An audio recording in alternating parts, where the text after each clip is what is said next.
Now, you might be getting used to digital downloads for your music collection, but soaring sales of old-fashioned records have led to the launch of an official weekly vinyl chart today here in the UK, after sales last year reached a 20-year high. So what is behind our love for the LP?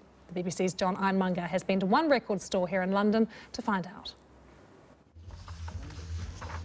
In an era dominated by streaming services and digital downloads, a format as old as the blues is enjoying an unlikely resurgence.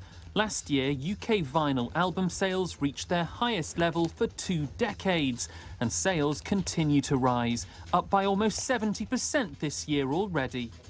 It's a revival which means that from today, vinyl will be given its own weekly chart, with the best-selling singles and albums published on the official chart's website. When CDs arrived in the 80s, music lovers predicted that the days of 12-inch records were numbered. But for all of their quirks and little scratches, vinyl discs have endured, and shops like this one are thriving. There's something about vinyl, you know, you kind of got the collecting side of it, and you've got the physical side of things, so it just means a lot more than a download. When you put the needle on, you know, and you know the warm feeling that comes on now. It's, I don't know, it feels more personal than just CD for some reason. So who's buying all this vinyl? It might be telling that the top 10 albums of the year so far include Bob Dylan, Pink Floyd and 2 by Led Zeppelin. But with big sales for younger artists like Ed Sheeran and Mark Ronson, the tables could be turning. John Ironmonger, BBC News, Soho. With me here in the studio are legendary house music producers Pete Haller and Terry Farley, whose single Baby Wants to Ride, which is a collaboration with the group Underworld, is #1 in the UK's first official vinyl singles chart. We're going to speak to them in a moment, but first we thought you should have a listen to the track. Baby wants to ride so high. Baby wants to ride. Baby wants to ride.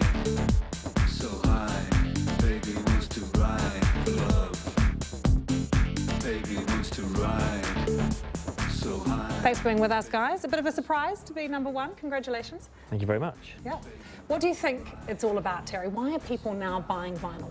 I think there's different reasons why, but I think mostly it's people want something tangible to hold on to, something to collect. The idea that, you know, people like downloading music onto a phone and listening to it, you know, on headphones, and it's all compressed.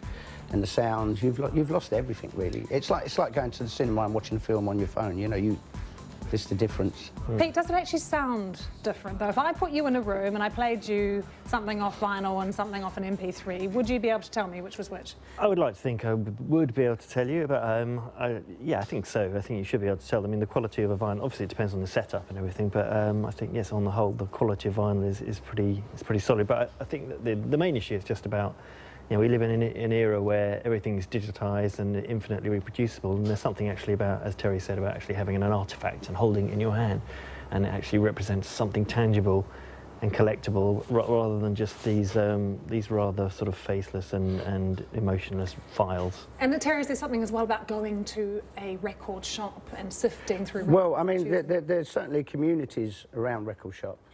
You know, when record shop buying was at its height, DJs would, you know, spend most of Friday and Saturday in Soho, you know, going from various shop to shop and checking out what was in and getting tips off of other people, etc. You know, sitting behind a laptop, you know, going through Beatport, you know, it isn't the same. There's no doubt about it.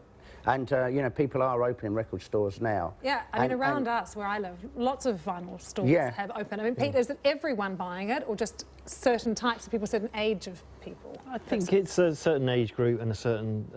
I think young people who've grown up where everything is just instantly downloadable for nothing, and to actually invest something in something they care about, and it's an expression of their values. Almost is like they believe in a piece of music, they want to actually own that and invest something and actually have that and collect it and have it somewhere at home that they can recognise it, and all the other things around it as well, the artwork and the information, the sleeve notes, the rest of that stuff. It's all important. It all adds up to the product. How many records do you think you both own?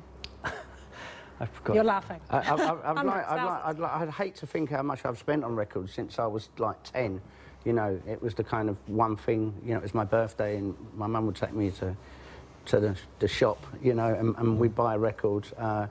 And, you know, that's kind of a shared experience, you know, growing up and there's records that you remember that your mum played at this party and then when your first disco, you know. But Terry, where do you put them all? I mean, something to be said for digital music, you can store it on something tiny and carry it around. I mean, they were in my loft, but it was actually sort of like making my ceiling come through, so my wife made me get rid of most of them, to be quite honest with you. How about you, Pete? You probably have to pay for storage. Some of that is true. I've got a big wall of sort of shelf units at home that are stacked full of vinyl also. I've got a whole load of them in boxes in a storage unit. It's very true, actually.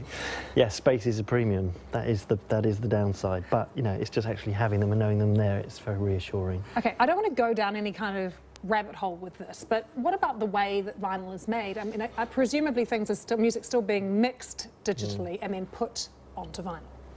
Yeah, I mean, effectively the process is that, you know, the music is analog. At some point it's mastered. Often it's mastered digitally, but not always, and it depends. But the mastering process is about getting the analog sound into digital format and then putting that back into analog format for vinyl, because they're not just only pressed up on vinyl, they're also released as CDs or digital files, so it's a bit of a mixture. And Terry, tell us about this record that's gone to #1, because it's almost fitting that it's about Mr. Knuckles. Yeah, well basically, Frankie Knuckles was the godfather of house music, and he died last year, and the people at Junior Boys Own in Underworld decided they wanted to cover this single, Baby Wants to Ride, which was a record he put out in the 80s with Jamie Principle.